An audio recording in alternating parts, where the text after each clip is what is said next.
your question. It's what page 146 of the department's fiscal year 2026 budget, and the performance summary explicitly says, and let me quote, ATF will eliminate 541 industry operation investigators, reducing ATF's capacity to regulate the firearms and explosive industries by approximately 40% in fiscal year 2026. ATF will perform fewer regulatory inspections. And the department summary goes on to say, and let me quote, ATF anticipates a reduction of approximately 284 support personnel and 186 agents based on historical attrition patterns. This may look like a routine budget dispute, but it's actually a stress test for how federal power is exercised behind closed doors.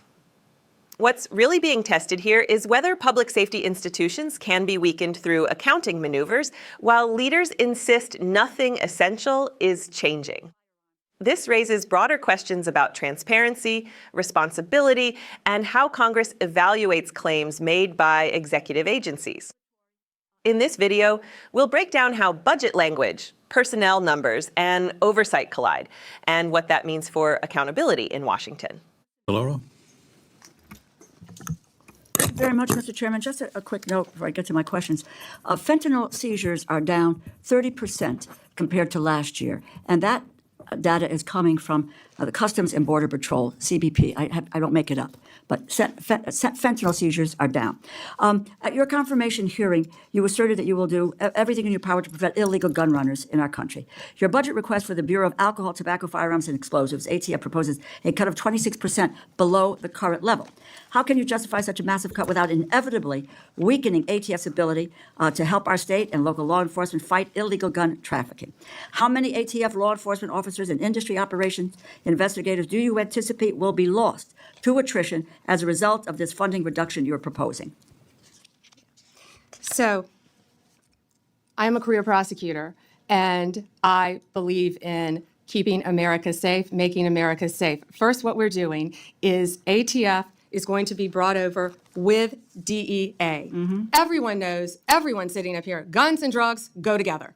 They go together. We're going to make it more efficient. What I will tell you will not be happening is ATF agents will not be knocking on the doors of legal gun owners in the middle of the night asking them about their guns. They're going to be out on the streets. If I can finish, they're going to be out on the streets. I have three No, minutes. you asked me a question. I did, and you asked me a question. And you haven't I'm gonna answered answer my it. question. So they're going to be out on the streets working You hand haven't in hand answered my with question. DEA You to haven't violate. Mr. Chairman, I'd like an answer to my question. And the question is not being answered. How many ATF law enforcement officers and industry operations investigators do you anticipate will be lost to attrition as a result of the funding reduction you are proposing? You are proposing a 26% cut to ATF for fiscal year 2026, as well as a 4.4% cut to DEA. So you're going to merge the two agencies together, and then you're going to shortchange their resources, so neither one of them will be able to do the job that they have been designed to do. You've got a 34% cut to the high-intensity drug trafficking areas program, no dedicated money at all for the organized crime drug enforcement task force. So, in my view, it's fair to say that the Trump administration proposal shortchanges federal efforts to stop illegal gun trafficking and federal efforts to stop the flow of dangerous illegal drugs like fentanyl. As I was attempting to answer your question very calmly, unlike you, Excuse me, Madam Attorney General. Answer yes or no. Tell me what the numbers are. I don't want to hear all of your filibuster about this. Go ahead. Please, tell us the numbers. So we are reorganizing. ATF agents want to be out on the street. Okay, let me answer the question for you. I'm going to answer it for you. Page, Mr. Chairman, you give me a certain amount of time, and I have a high respect for you, but I don't have to listen, nor do my colleagues have to listen to a filibuster when it's a simple question. But I have an answer to your question. It's page 146 of the department's fiscal year 2026 budget, and the performance summary explicitly says, and let me quote, ATF will eliminate 541 industry operation investigators, reducing ATF's capacity to regulate the firearms and explosive industries by approximately 40% in fiscal year 2026. ATF will perform fewer regulatory inspections. And the department summary goes on to say, and let me quote, ATF anticipates a reduction of approximately 284 support personnel and 186 agents based on historical attrition patterns, and these personnel cuts will impact ATF across various functions, unquote. If the capacity to regulate firearms industry is reduced by 40%, if you are losing 186 ATF law enforcement agents on top of that, it is clear the direction you are headed with this budget, and that's what it is, isn't it? The proposal will weaken our ability to stop gun trafficking, and it will greatly reduce ATF support for state and local law enforcement that helps them prevent and solve violent crimes. It's a bad proposal. Do you want to hear my answer in 3 seconds? You mentioned regulatory functions. We will not be having ATF agents go to the doors of gun owners in the middle of the night asking them about their guns, period. They will be out on the streets with DEA, guns and drugs. How many go are together. gone? It will be attrition. We are not firing agents. They will be working How with many have DEA. taken attrition? Can I tell you that they all want to be on the streets? They want to be doing their jobs. They want to be But you're getting seizing them off guns. the streets. They You're want getting to. them We're off the putting streets. them on the And- streets. and They want to be working with you DEA. are getting them off the We will be streets. There is no efficient. clear. And Mr. We will Chairman, be I yield back my efficient. time. I yield back my time. Let's get some answers here. The moment that just unfolded was not a misunderstanding. It was a collision. In that exchange, the tension did not come from raised voices alone. It came from numbers, from pages in a budget document, from a direct confrontation between a promise made under oath and a proposal written in ink. When the question was finally answered, not by reassurance, not by rhetoric, but by quoting the department's own fiscal summary, the scale of the proposal became undeniable. Hundreds of positions eliminated, a dramatic reduction in regulatory capacity, a restructuring framed as efficiency but quantified as loss. That is the moment that matters. Because in Washington, language often softens reality.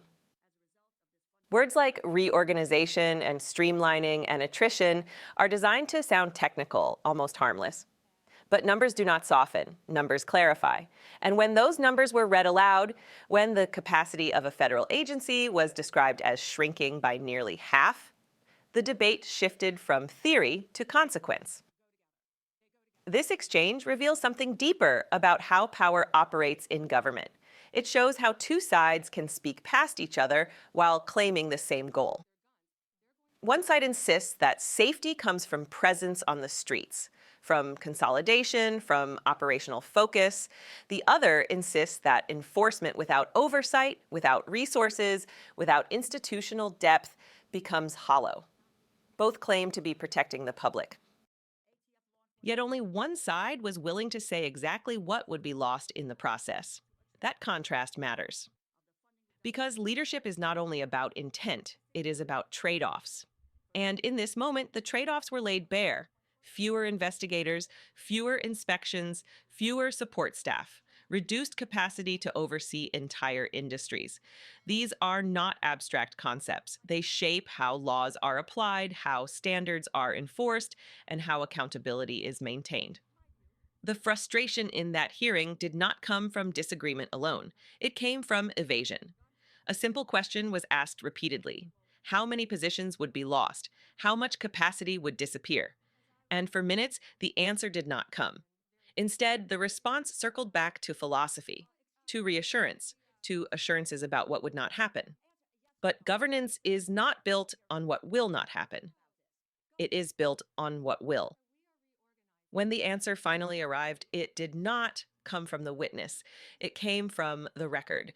And that is telling. It exposes a broader truth about how institutions are managed in moments of political transition. Restructuring is often framed as reform. Cuts are framed as discipline. Mergers are framed as modernization. But without transparency, those frames become shields. They protect decision makers from confronting the human and institutional costs of their own proposals. This exchange also reveals something about oversight itself. Oversight is not polite. It is not comfortable. It is not designed to affirm. It exists to pressure, to clarify, to force specificity where ambiguity is convenient. When oversight works, it sounds like this: sharp, persistent, unwilling to move on until the facts are placed on the table. And those facts, once spoken, cannot be unheard. The deeper issue here is not a single agency or a single budget line. It is the philosophy behind governance in an era of polarization. Is efficiency measured only by consolidation? Is effectiveness measured only by deployment? Or does real strength come from balance, from enforcement paired with oversight, from action paired with accountability? When regulatory capacity is reduced, the impact does not show up immediately. It shows up later, in gaps, in missed warnings, in systems stretched too thin to correct themselves. That is why these debates matter before changes are made, not after consequences emerge. This moment also underscores the role of transparency in democratic systems. The public does not sit in that hearing room.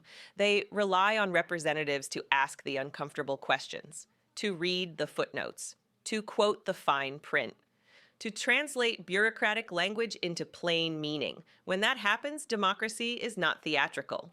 It is functional. And yet, the resistance to answering plainly speaks volumes. It reflects a culture where messaging often outruns substance, where assurances are offered in place of data, where intent is treated as a substitute for outcome. But intent does not enforce laws. Structures do, people do, resources do.